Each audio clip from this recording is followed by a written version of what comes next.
I think that my viewers, something that I kind of struggled with, but that is not the appropriate thing to do. So because of this vast difference in a queue in a supermarket and someone says something nice to you, hi.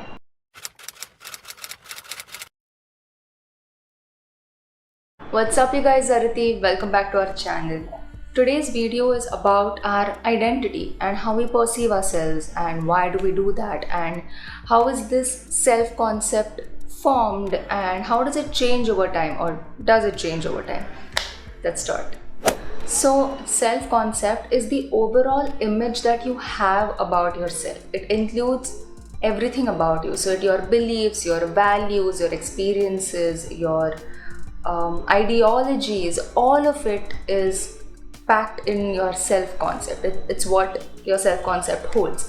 And we tend to think of self-concept as this singular entity, like this one thing, but actually it's not a one thing. It is multiple things, which I'll just get back to. Hi, welcome back after watching that ad. Okay, so there are three components of self-concept. So one is the self-image, like the way we see ourselves. Second is the ideal self, the way we want to see ourselves. And third is the social image or social self, that others view ourselves and we think about that. So let's see what self-image is. So self-image refers to the way we see ourselves. Okay, so this is formed by our own self-perceptions, like many self-perceptions that we have, that we acquire when we are growing up around a lot of people, and it kind of builds up depending on how other people see us and the way they treat us. So during our formative years, like till our 20s, you can say from our childhood and adolescence till our 20s, that's our formative years, we tend to internalize the way others see us. Others ante people who are in our close surroundings, like our family and our friends. So their judgments and their perception of us, that's kind of helps us build our own self-image. So for example, if there is a child like in middle childhood, so something like 7 years old, 8 years old child, if he is हमेशा उसको ताने मारते रहते हैं, if his family does that, like he's always been said, oh you're so stupid, you're such an idiot, you can't do this right, you can't do that right, that is going to affect his self-esteem. He's going to have anxiety and depression maybe, but it's definitely going to affect his self-esteem. He's going to have a low self-esteem and that is going to affect his self-image. Now, what happens in our childhood does affect us in our adulthood, but we can change it, we can modify it. Our self-image can be modified or we can revise it through the recent experiences we have with other people. So maybe our friends, our teachers, our co-workers, our boss, our partners, lovers, etc. So all of these people we tend to have experiences with these people, and that's how we can revise our self-image. Even strangers, like you're in a queue in a supermarket and someone says something nice to you, even that tiny little comment can change something, like it can spark something in you, and you may want to change yourself and change this one aspect of you. The tiny little comment from a stranger can also change the way we view ourselves, and in turn it will change our future behavior as well.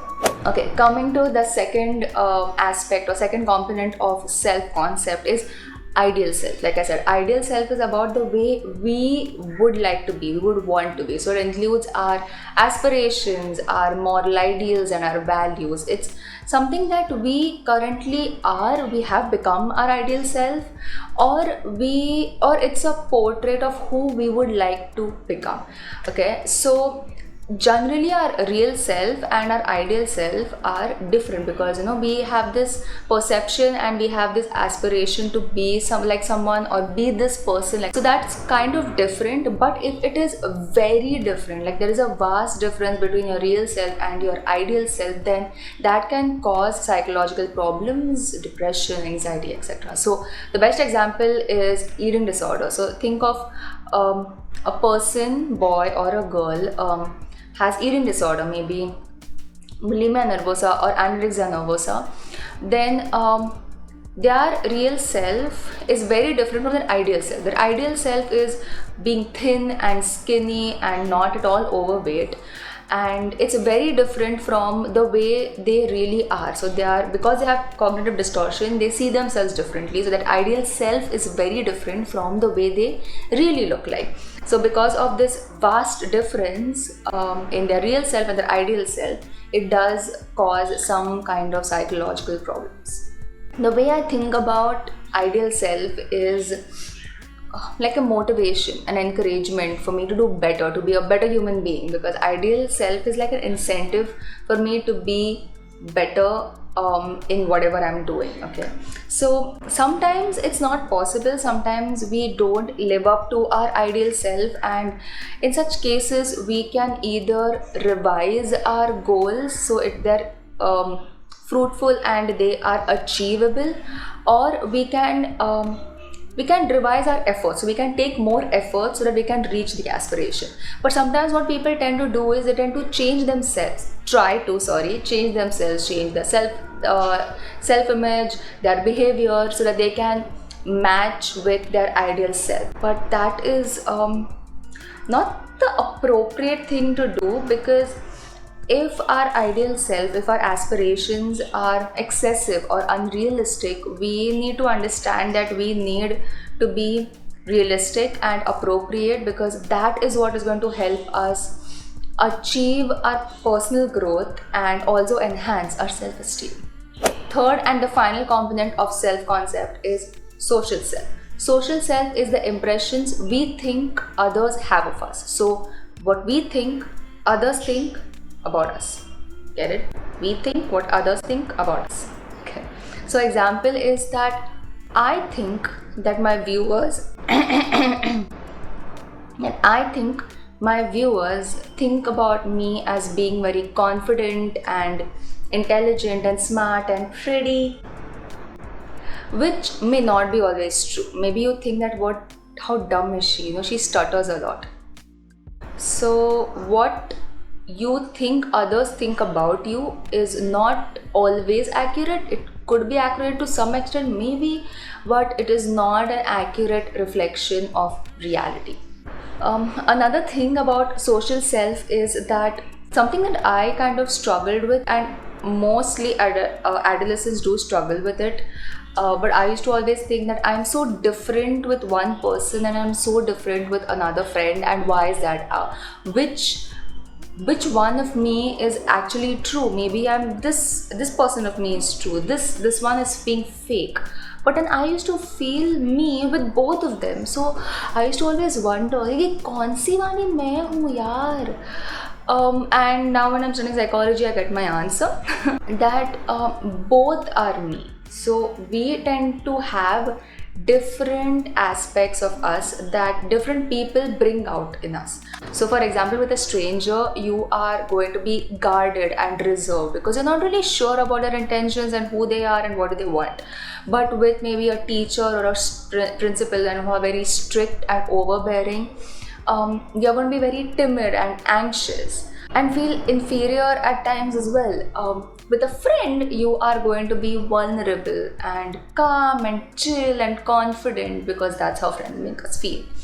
So different people that we meet, different people that we encounter, they bring out a different aspect of us, of self, and that kind of shapes who we are. You should always ask these questions like, are my friends or people around me, are they overbearing and are they critical of me? And if they are, then you're supposed to just keep them aside from you. You don't need those people too close. Whereas there are people who bring the best in you, then you should keep such people close, and you should find such people who see the best in you. And that's how you can try to control, because it's not always possible, but you can make some changes in your social surroundings, because the kind of people you have around you, that is going to shape the person you are.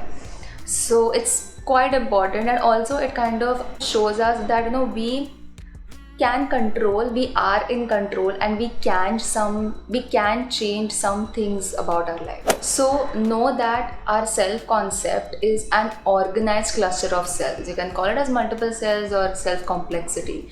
And self concept comprises of hundreds and 10,000s of self perceptions that we acquire during our lifetime, and they are in various degrees of clarity and intensity. It's not just your job title, but or the way you want to see yourself, the way others see you, but it's also your gender role, the concept of you being a mother or a daughter or a brother.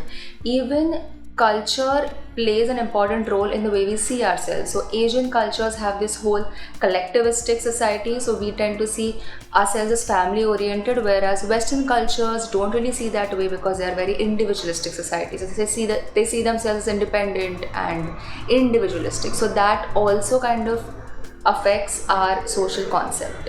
And that is it for today's video. I hope you learned something about how identity forms and about your self-concept. You can ask questions to yourself and figure things out. But don't forget to experience everything that you can in your life. As always, like, subscribe, and comment down below what other videos you would want me to do. And I'll see you next Friday with another psychology video.